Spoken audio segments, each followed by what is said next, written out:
ದೇವರ ಪರಿಶುದ್ಧ ನಾಮಕ್ಕೆ ಸ್ತೋತ್ರವಾಗಲಿ. ಈ ದಿನದ ದೇವರ ವಾಕ್ಯ ರೋಮಪುರದವರಿಗೆ ಬರೆದ ಪತ್ರಿಕೆ 13ನೇ ಅಧ್ಯಾಯ 10ನೇ ವಾಕ್ಯ. ಪ್ರೀತಿಯು ಮತ್ತೊಬ್ಬರಿಗೆ ಯಾವ ಕೇಡನ್ನು ಮಾಡುವುದಿಲ್ಲ, ಆದ ಕಾರಣ ಪ್ರೀತಿಯಿಂದಲೇ ಧರ್ಮ ಪ್ರಮಾಣವು ನೆರವೇರುತ್ತದೆ. ಹೌದು ಪ್ರೀತಿಯ ದೇವರ ಮಕ್ಕಳೇ, ಇವತ್ತಿನ ದೇವರ ವಾಕ್ಯದಲ್ಲಿ ನಾವು ಗಮನಿಸುತ್ತಿದ್ದೇವೆ. ಇಲ್ಲಿ ದೇವರ ವಾಕ್ಯವು ಸ್ಪಷ್ಟವಾಗಿ ಬರೆಯಲ್ಪಟ್ಟಿದೆ. ಪ್ರೀತಿಯು ಮತ್ತೊಬ್ಬರಿಗೆ ಯಾವ ಕೇಡನ್ನು ಮಾಡುವುದಿಲ್ಲ, ಆದ ಕಾರಣ ಪ್ರೀತಿಯಿಂದಲೇ ಧರ್ಮ ಪ್ರಮಾಣವು ನೆರವೇರುತ್ತದೆ. ಪ್ರಿಯರಾದ ದೇವರ ಮಕ್ಕಳೇ, ಇಲ್ಲಿ ನಾವು ಗಮನಿಸುವುದಾದ್ರೆ ಪ್ರೀತಿಯು ಮತ್ತೊಬ್ಬರಿಗೆ ಯಾವ ಕೇಡನ್ನು ಮಾಡುವುದಿಲ್ಲ. ಅಂದರೆ ಈ ಲೋಕದಲ್ಲಿ ಇರುವ ಪ್ರೀತಿಯನ್ನು ಕುರಿತಾಗಿ ಹೇಳಲಿಲ್ಲ, ದೈವಿಕವಾದ ಪ್ರೀತಿಯನ್ನು ಕುರಿತಾಗಿ ದೇವರ ಆತ್ಮನು ಮಾತನಾಡ್ತಿದ್ದಾನೆ. ಯಾರ ಒಳಗಡೆ ದೇವರ ಆತ್ಮನು ಇದ್ದಾನೋ ಅವರೊಳಗಡೆ ದೇವರ ಪ್ರೀತಿ ಇರ್ತದೆ. ದೈವಿಕವಾದ ಪ್ರೀತಿ ಯಾರಿಗೂ ಕೇಡನ್ನ ಬಯಸುವುದಿಲ್ಲ, ಯಾರಿಗೂ ಕೆಡುಕನ್ನ ಮಾಡಲಿಕ್ಕೆ ಇಷ್ಟಪಡುವುದಿಲ್ಲ, ಯಾರು ಕೂಡ ಕೆಟ್ಟು ಹೋಗಬೇಕೆಂಬುದಾಗಿ ಆಸೆ ಪಡೋದಿಲ್ಲ. ಪ್ರೀತಿ ದೇವರ ಮಕ್ಕಳೇ, ಇವತ್ತಿನ ಜೀವಿತದಲ್ಲಿ ನೋಡೋದಾದ್ರೆ ಅನೇಕರು ಕೆಟ್ಟು ಹೋಗ್ಬೇಕಂತ ಆಸೆ ಪಡ್ತಾರೆ. ಅವರ ದೇವರ ಮಕ್ಕಳೇ ಆಗಿರ್ಬೋದು, ಅನ್ಯರೇ ಆಗಿರ್ಬೋದು, ಯಾವುದೇ ಮನುಷ್ಯರಾಗಿರ್ಬೋದು, ಇನ್ನೊಬ್ರು ಕೆಟ್ಟು ಹೋಗೋದನ್ನ ಆಸೆ ಪಡುವಂತವರೇ ಜಾಸ್ತಿ. ಇನ್ನೊಬ್ರು ಚೆನ್ನಾಗಿರೋದು ಆಗಿರ್ಬೋದು, ಅಥವಾ ಇನ್ನೊಬ್ರು ಒಳ್ಳೆ ಸ್ಥಾನದಲ್ಲಿ ಇರುವಂತದ್ದಾಗಬಹುದು, ಯಾರಿಗೂ ಕೂಡ ಇಷ್ಟ ಆಗೋದಿಲ್ಲ.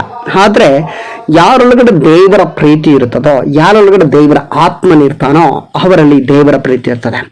ದೈವಿಕ ಪ್ರೀತಿ ಯಾರೊಳಗಡೆ ಇರ್ತದೋ ಅವರು ಏನ್ ಮಾಡ್ತಾರೆ ಅಂದ್ರೆ, ದೈವಿಕ ಪ್ರೀತಿ ಇರುವಂತ ಮಕ್ಕಳು, ದೇವರ ಪ್ರೀತಿಯನ್ನ ಅಳವಡಿಸಿಕೊಳ್ಳುವಂತವರು, ದೇವರ ಪ್ರೀತಿ ಇರುವಂತ ಮಕ್ಕಳು, ದೇವರ ಪ್ರೀತಿಯಲ್ಲಿ ಜೀವಿಸುವಂತ ಮಕ್ಕಳು ಏನ್ ಮಾಡ್ತಾರೆ ಅಂದ್ರೆ ಮತ್ತೊಬ್ಬರನ್ನ ಪ್ರೀತಿಸ್ತಾರೆ, ಮತ್ತೊಬ್ಬರಿಗೆ ಕೇಡನ್ನ ಮಾಡುವುದಿಲ್ಲ, ಮತ್ತೊಬ್ಬರಿಗೆ ಕೆಡುಕನ್ನ ಬಯಸುವುದೂ ಇಲ್ಲ.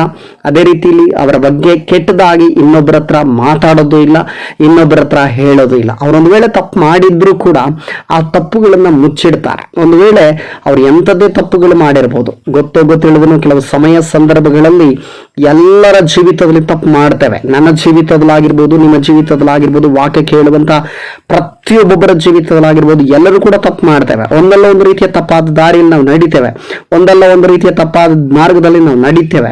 ಆದ್ರೆ ಪ್ರೀತಿಯ ದೇವರ ಮಕ್ಕಳೇ, ಇಲ್ಲಿ ನಾವು ತಪ್ಪು ಮಾಡುವಾಗ ಸಹೋದರರಾಗಿ, ಸಹೋದರಿಯಾಗಿ ಅಥವಾ ದೇವರ ಮಕ್ಕಳಾಗಿ ನಾವು ಮಾಡಬೇಕಾದಂತ ಮೊದಲನೇ ಕಾರ್ಯ ಪ್ರೀತಿಯನ್ನ ತೋರಿಸ್ಬೇಕು, ಪ್ರೀತಿಯಿಂದ ಇರಬೇಕು, ಪ್ರೀತಿಯಿಂದ ಅನ್ಯೋನ್ಯತೆಯನ್ನ ಬೆಳೆಸಬೇಕು, ಅವ್ರನ್ನ ತಿದ್ದುವುದಕ್ಕೆ ನಾವು ಪ್ರಯಾಸ ಪಡಬೇಕು. ಯಾಕಂದ್ರೆ ದೇವರ ಪ್ರೀತಿ ಯಾರೊಳಗಡೆ ಇರ್ತದೆ ಅಂತವರು ಪ್ರೀತಿಯನ್ನ ಮಾತ್ರವೇ ತೋರ್ಪಡಿಸ್ತಾರೆ.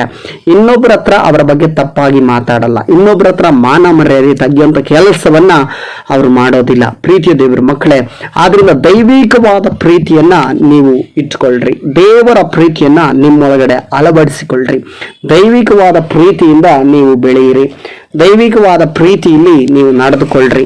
ಈ ದೇವರ ಪ್ರೀತಿಯು ಬಹಳ ಅಮೂಲ್ಯವಾದದ್ದಾಗಿದೆ. ಈ ದೈವಿಕವಾದ ಪ್ರೀತಿ ಇನ್ನೊಬ್ಬರಿಗೆ ಕೇಡು ಮಾಡುವುದಿಲ್ಲ, ಆದ ಕಾರಣ ಪ್ರೀತಿಯಿಂದಲೇ ಧರ್ಮ ಪ್ರಮಾಣವ ನೆರವೇರುತ್ತದೆ. ಈ ಪ್ರೀತಿಯಿಂದ ಧರ್ಮ ಪ್ರಮಾಣ ನೆರವೇರುತ್ತೆ ಎಂಬುದಾಗಿ ದೇವರ ವಾಕ್ಯದಲ್ಲಿ ನಾವು ಗಮನಿಸ್ತಾ ಇದ್ದೇವೆ. ಇದೇ 13ನೇ 8ನೇ ವಾಕ್ಯದಿಂದ ಗಮನಿಸುವುದಾದ್ರೆ, ಒಬ್ಬರನ್ನೊಬ್ಬರು ಪ್ರೀತಿಸಬೇಕೆಂಬ ಋಣವೇ ಹೊರತು ಬೇರೆ ಯಾವ ಸಾಲವೂ ನಿಮಗೆ ಇರಬಾರದು. ದೇವರ ವಾಕ್ಯದಲ್ಲಿ ನಾವು ಗಮನಿಸ್ತಾ ಇದ್ದೀವಿ, ಒಬ್ಬರನ್ನೊಬ್ಬರು ಪ್ರೀತಿಸಬೇಕು ಹೊರತು ಬೇರೆ ಯಾವುದೇ ಸಾಲ ನಿಮ್ಮಲ್ಲಿರಬಹುದು. ದ್ವೇಷಗಳಿರಬಾರದು, ಯಾರನ್ನೂ ಕೂಡ ದ್ವೇಷಿಸಬಾರದು. ಅವ್ರು ಒಳ್ಳೆಯವರಾಗಿರ್ಲಿ, ಕೆಟ್ಟವರಾಗಿರ್ಲಿ, ಅವ್ರು ಯಾವ ರೀತಿ ಇರಲಿ, ಅವ್ರ ನಡವಳಿಕೆಗಳು ಏನೇ ಆಗಿರ್ಬೋದು, ಅವ್ರ ದೇವ್ರ ಮಕ್ಕಳಾಗಿರ್ಲಿ ಅಥವಾ ಯಾರೇ ಆಗಿರ್ಲಿ, ಪ್ರೀತಿಯ ದೇವ್ರ ಮಕ್ಕಳೇ, ಅವ್ರು ಎಷ್ಟೇ ಕೆಟ್ಟವರಾಗಿದ್ರು ಕೂಡ ನಾವು ಮತ್ತೊಬ್ಬರನ್ನ ಪ್ರೀತಿಸಬೇಕು. ಯಾಕಂದ್ರೆ ದೇವರ ವಾಕ್ಯ ಹೇಳ್ತಾರೆ, ನಿನ್ನನ್ನು ನೀನು ಪ್ರೀತಿಸುವ ಪ್ರಕಾರ ಇನ್ನೊಬ್ಬರನ್ನ ಮತ್ತೊಬ್ಬರನ್ನು ಪ್ರೀತಿಸುವ ಧರ್ಮ ಪ್ರಮಾಣವನ್ನೆಲ್ಲ ನೆರವೇರಿಸ್ತಾನೆ ಎಂಬುದಾಗಿ ದೇವರ ವಾಕ್ಯದಲ್ಲಿ ನಾವು ನೋಡ್ತೇವೆ. ಇನ್ನೊಬ್ಬರನ್ನು ನಾವು ಪ್ರೀತಿಸಬೇಕೆಂಬುದಾಗಿ ದೇವರು ನಮಗೆ ಕಲಿಸ್ಕೊಟ್ಟಿದ್ದಾನೆ. ಆತನು ಒಂದು ಮಾದರಿಯನ್ನು ತೋರಿಸುವಾಗಿದ್ದಾನೆ. ಅಂತ ಒಂದು ದೈವಿಕ ಪ್ರೀತಿಯನ್ನ ನಿನ್ನ ಜೀವಿತದಲ್ಲಿ ಅಳವಡಿಸಿಕೊಳ್ಳುವಂತ ಮಕ್ಕಳಾಗಿ ಇರೋಣ. ದೇವರು ತಾನೇ ಈ ವಾಕ್ಯದೊಟ್ಟಿಗೆ ನಿಮ್ಮನ್ನ ಆಶೀರ್ವಾದ ಮಾಡಲಿ. ಯೇಸು ಕ್ರಿಸ್ತನ ನಾಮದಲ್ಲಿ ಪ್ರಾರ್ಥಿಸೋಣ. ಸರ್ವಶಕ್ತನಾದ ದೇವರೇ, ಯೇಸುವಿನ ನಾಮದಲ್ಲಿ ಅಪ್ಪ, ಈ ವಾಕ್ಯಕ್ಕಾಗಿ ಸ್ತೋತ್ರ ದೇವರೇ. ಈ ವಾಕ್ಯನ ಆಶೀರ್ವಾದ ಮಾಡ್ರಿ.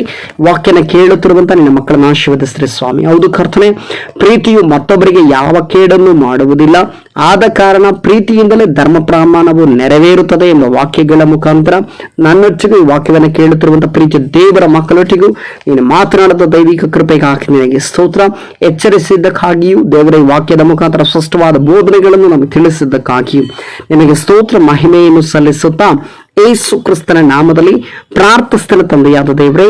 Amen, amen, amen. ದೇವರು ನಿಮ್ಮನ್ನು ಆಶೀರ್ವದಿಸಲಿ.